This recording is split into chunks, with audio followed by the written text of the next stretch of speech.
The collaboration today is keeping Jesus in Christmas. I went to Walmart about a month ago and found these buttons that were nativity scene. As you may all know, I'm a seamstress, so buttons are like gold for some reason. I don't know why. But when I saw them, I had to buy them. They were a total of like $3.99 for six buttons. Extremely cute. Got the whole nativity scene. We got an angel in it. We got Mary. We got Joseph. We got baby Jesus. A lamb and a donkey. So to me, I just thought it was extremely cute, and I didn't know what I was going to do with it. And then this collaboration of keeping Jesus in Christmas came out, and I knew exactly what I was going to do with it. So I got some coffee stirs and turned that into a manger, and I used a Dollar Tree tree to be sort of like a, a tree, a little tiny, so it was a miniature, so it was good for that as well. And then I used some of the modeling clay and molded it to be like a platform, so that way I could build the manger on. So I am going to let you guys watch and see what I did. Um, it was pretty simple. Nothing, nothing creative. Just some sticks and some beautiful buttons with Jesus in them. So I'm gonna let you guys listen to Bethlehem, and we'll keep Jesus in Christmas.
Keeping Christ in Christmas DIY playlist.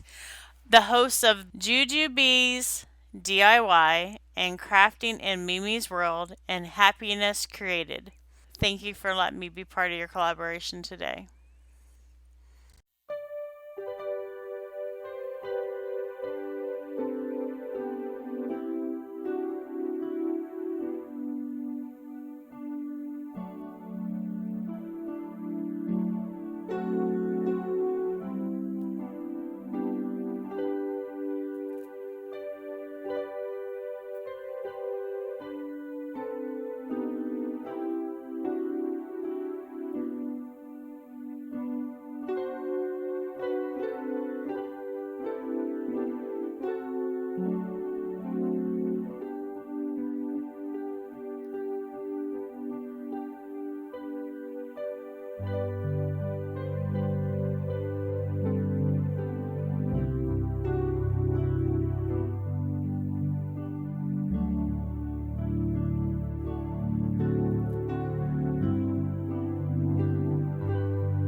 name is Robin, and this is Coco.